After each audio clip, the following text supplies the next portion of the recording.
Chantay, welcome to Halftime Chat. So I'm based out here in the UK, but our show is broadcast and we get internationally, both Asia, Europe, and even some in North America tune in and stuff. And one of the things that's been hard for us outside the US is we don't get the luxury of seeing our artists perform each week.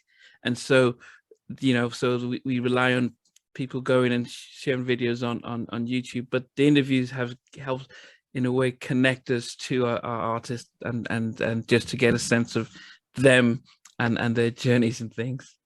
Awesome. You got a chance to link up. Yes, I appreciate this. But we start off by just finding out where you're sort of from, born and raised, because well, I'm born and raised in Chicago. Okay. Total Chicago girl, west side of Chicago. I don't know if you know any about the areas, but I grew up like mostly the west side and Humboldt Park, which is really a multicultural Hispanic, predominantly Puerto Rican and Hispanic neighborhood. Wow. I would say like from kindergarten to middle school, and then middle school, just like the straight west side, which is predominantly Black families. And it was really cool. Like the Chicago is a really big city with big cultures. And then I went to high school on the whole other side of town, which is like the north side, east side. So I think it helped to create let's just say a well-rounded person. Yeah. I remember interviewing Donnell Jones, and he talks about coming from his neighbor was Lamont Ruffin in Chicago and stuff. Yes.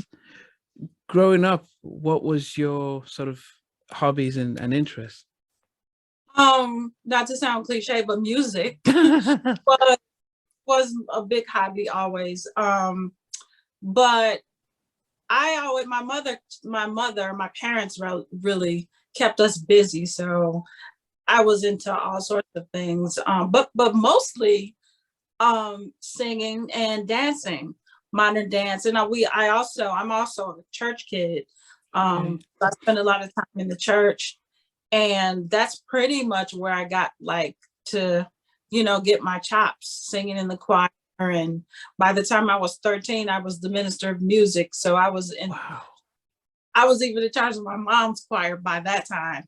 But yeah, growing up, and then my first real job other than church was we used to have summer programs in Chicago, which unfortunately we don't have anymore.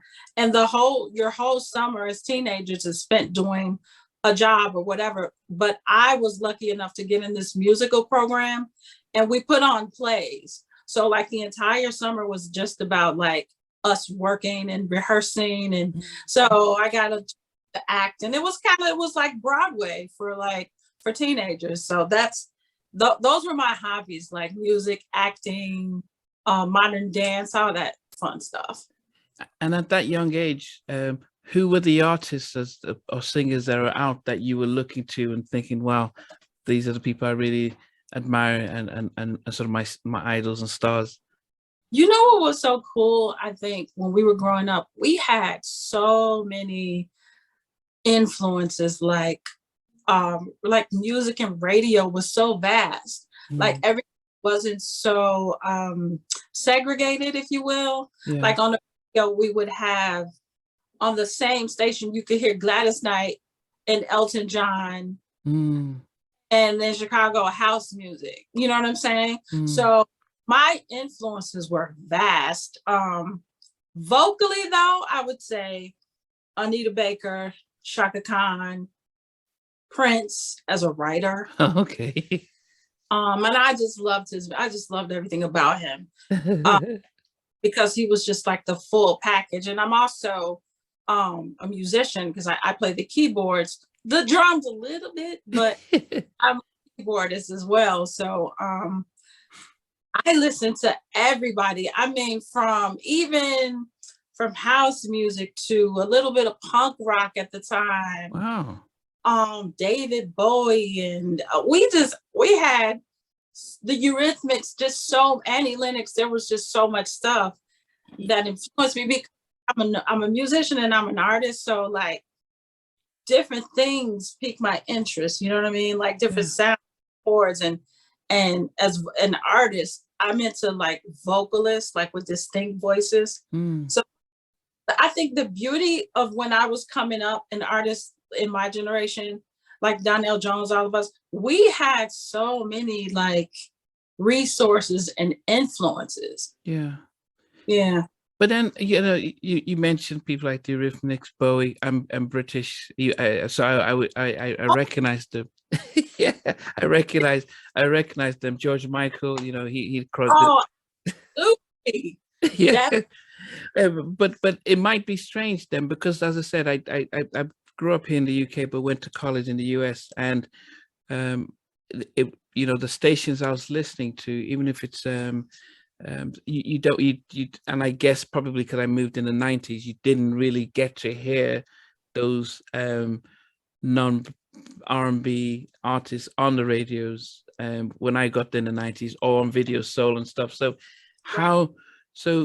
what sparked your interest into being more diverse in your music? Because were your family into it? Because it's my dad was a jazz musician. Wow.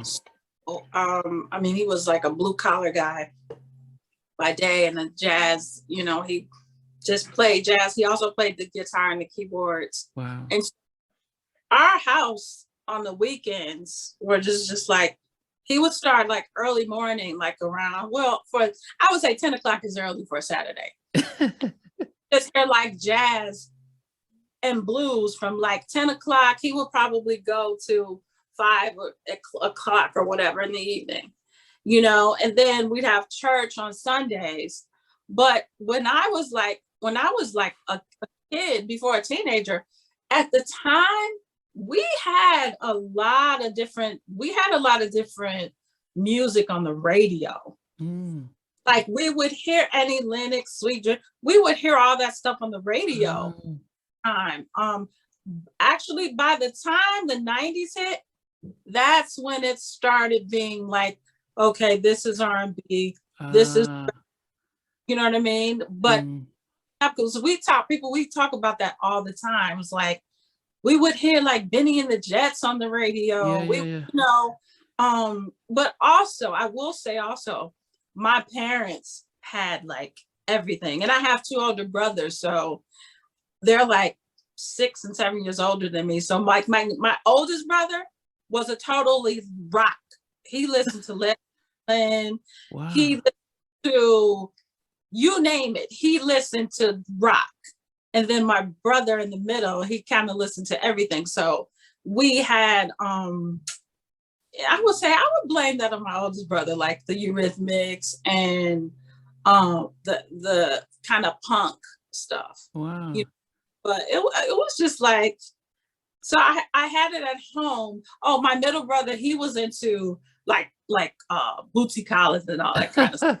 A nice little balance. So it's like all really like became a part of my subconscious, though, Yeah, I mean, which is good. As I said, we being in the UK, Tops of Pops, we did get heavily influenced with pop then rock, because it was pretty much the BBC, so there wasn't an R&B station, so you pretty much had to listen to everything, and you get used to diverse music and being able to appreciate. Yeah. I had the blessing of being on the Top of the Pops once. Okay. Okay. I think we'll probably get there. But so when did the sort of, being able to, and I didn't know that you were into, you actually played and stuff, but did you, was this more so, okay, hobby at first and enjoying it? When did it become something that, that I could actually make a career into this? Honestly, it was never really a high. I always knew. Okay, so the story goes, I was 3 years old, right? And at my church, they had what's called the Sunshine Choir, which is like the little kids, I think 3 to probably like 7 or 8, and then you move up to the older kids. The choir director at the time, who was also, her name was Lucille, she was a big influence on me. She selected me to lead a song, and I wasn't afraid, but I was like, okay, I like to sing, blah blah blah. I was 3, and I remember the song was "Spirit of the Living God" or something like that. And I, you know, I'm in front of this big audience, and I got this. Everybody loved it. Like this, I probably because I was a cute little kid though, but I kind of got the bug from there. I'm like, I think this is what I want to do. You know what I mean? So ever since then, I kept doing it and took an interest in. She told me, she said, you have a gift, you know, and she's just like, I'm going to work with you, and so on and so forth. And the way she explained it to me, it really resonated. And like, I accepted it. And it's really just a part of me. So it's like everything after that, growing up, even college, was like, this because at the time my parents were all about, you got to go to college, blah, blah, blah. So my major in college was a backup. This is a backup career. This is for if music doesn't work. Everything was a backup to that. What did you study? Psychology. Okay, well, I'm a psychotherapist. So. Yeah, that didn't last long though. But how come you didn't do music and arts or something in college? Because it's like, by the time I got to college, I was so. First of all, the school that I chose wasn't really a musical school. Actually, they were known for their psych program. It was just, when I think, it was the silliest reasons I major in psych, because I was, you ever heard of Dear Abby? That was a college. Yeah. I was like Dear Abby to all my friends in high school. Okay. So good at this. You know what? I'm just gonna major in psych, you know, and you know, that'll be my fallback career because I know I'm gonna sing. So, but by the time I went to college, I was already so like, I was really on the scene. You know, I was singing, I was directing, I was making money, teaching choirs and so forth. So it was like, and that's not, when I think of it, I was like, well, there's really nothing they could teach me at this point. Which is kind of contradictory to how I am, because I'm such an open vessel. I always feel like I can, but I'm a kid at the time, so I'm like, yeah, I'll knock this out because I'm only going because my parents wanted me to go. I'll knock it out, and then I could always tell my mom, okay, I have this. You know, when they're complaining about whatever with music, yeah, I always throw that back at them and say I did this. So. Okay. Thanks for watching. Please remember to subscribe to the channel, but most importantly to press the notification bell so that you can be notified when we do have a new interview. Loads to come, but thanks a lot for watching.